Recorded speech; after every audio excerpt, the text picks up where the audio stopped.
حسین ابن علی، قاتلی که از سر بیخردی مردم فرهنگ باخته اسطوره شد.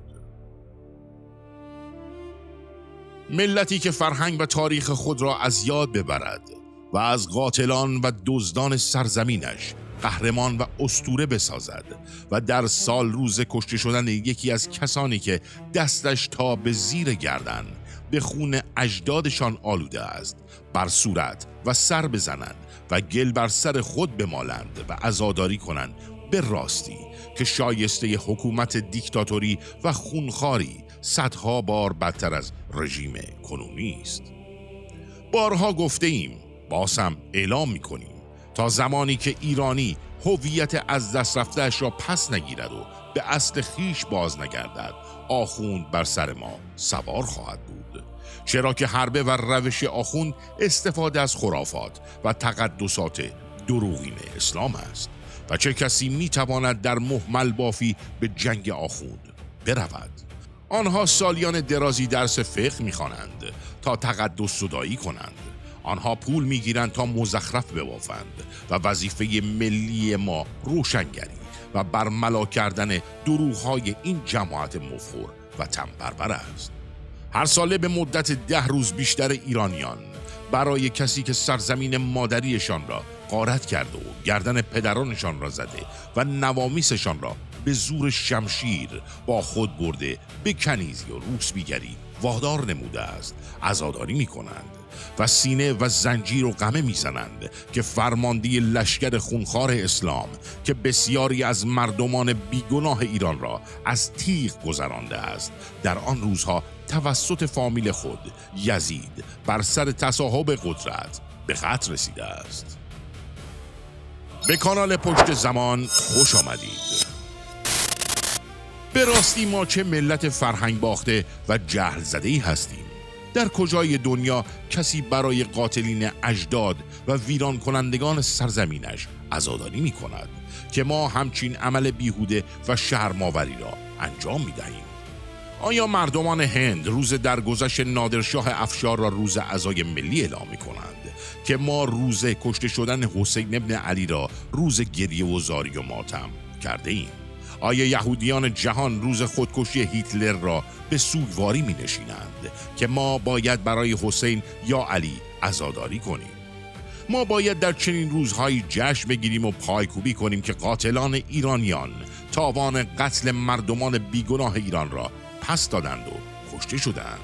حال توجه شما شنوندگان گرامی را به یک رخداد تاریخی و جنایت فراموش نشدنی علیه ایرانیان که متاسفانه نام اسطوره شیعیان ایران در میانشان می‌درخشد جلب می‌کنیم.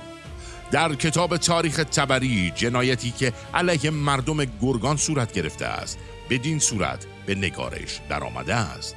سعد ابن عاص لشکری راهی گرگان نمود. مردم آنجا از راه صلح آمدند. سپس صدها هزار درهم خراج و گاه 200,000 درهم خراج به اعراب می‌دادند. لیکن قرارداد از طرف ایرانیان برهم خورد و آنان از دادن خراج به مدینه سر باز زدند و از اسلام گریزان شدند.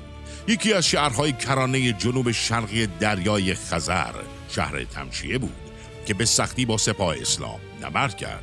سعید ابن عاص شهر را محاصره کرد و آنگاه که آذوقه شهر به اتمام رسید مردم از گرسنگی زنهار خواستند.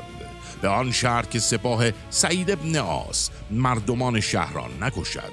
لیکن بعد از عقد قرارداد سعید ابن عاص تمام مردمان شهر را به جز 1 نفر را در دره‌ای گرد آورد و تمام افراد شهر را از لب تیغ گذراند.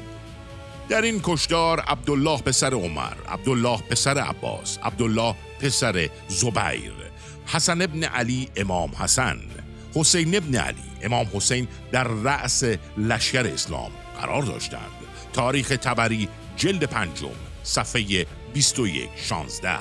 تا کنون هیچ منبع موثق و سند معتبری از طرف دوستان مسلمان و شیعه دال بر رد این جنایت و حضور نداشتن حسین ابن علی و حسن ابن علی در آن کشتار ارائه نشده است، ولی تحلیل‌های بسیاری از سر تعصب و برای مالکشی بر این جنایت تاریخی نوشته شده که حتی ارزش تأمل کردن نیز ندارند.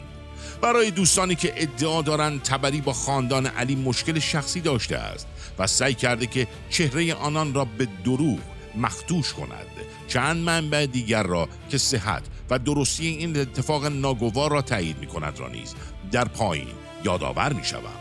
فتوح البدان، نوشته احمد ابن یحیی بلازری، صفحه 303. عثمان در سال 29 هجری سعد ابن عاص را والی کوفه کرد و عبدالله ابن عامر را والی بصره. مرزبان طوس به این 2 نفر نوشت و آنان را به خراسان دعوت کرد که هر کدام فاتح شدند مالک آنجا شناخته شوند. هر 2 نفر حرکت کردند. عبدالله از او پیشی گرفت و سعید به سوی طبرستان رفت که آنجا را فتح کند و در سپاه او حسن و حسین هر دو بودند.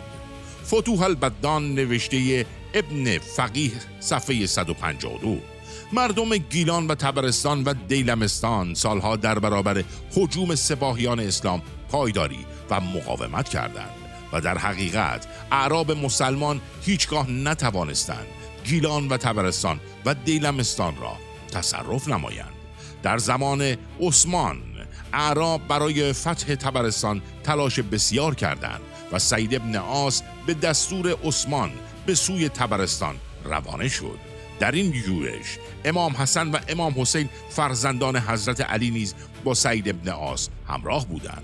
زین العابدین راهنما در کتاب زندگی امام حسین جلد 2 فصل 3 آورده است در سال 30 هجری، یعنی 7 سال پس از خلافتش، عثمان آن فرمانده ماجراجوی عرب سعید ابن عاص را با نیروی تازه نفس از کوفه به سوی طبرستان فرستاد.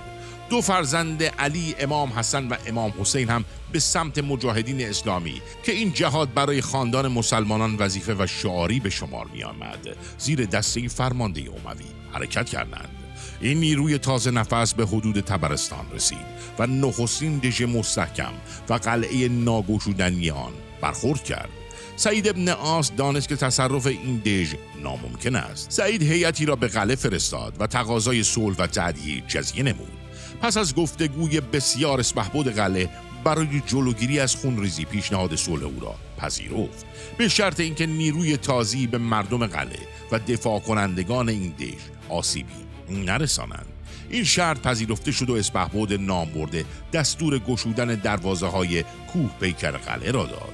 هنگام باز شدن دروازه بزرگ قلعه که چندین گز طول و عرض بود، با کبکبه و وقاری آهسته آهسته روی پایه قطور آهنی میچرخید و باز میشد، عربها به تماشای آن ایستاد و حیرت زده بودند. سعد ابن عاص فرمانده عرب با تمام نیروی خود درون قلعه آمد و مطابق نقشه‌ای که قبلا تحریزی کرده بود دستور داد بیدرنگ نقاط بلند و سخت قلعه را اشغال کند و نیروی ایران را خلع سلاح نمایند. فردای آن روز یکایک مدافعان قلعه را گرفت، بعضی را در زنجیر نگه داشت و بیشتر آنان را کشت و کشتاری بیرحمانه در قلعه انجام شد. در پایان حدیثی از حسین ابن علی را روایت می کنم.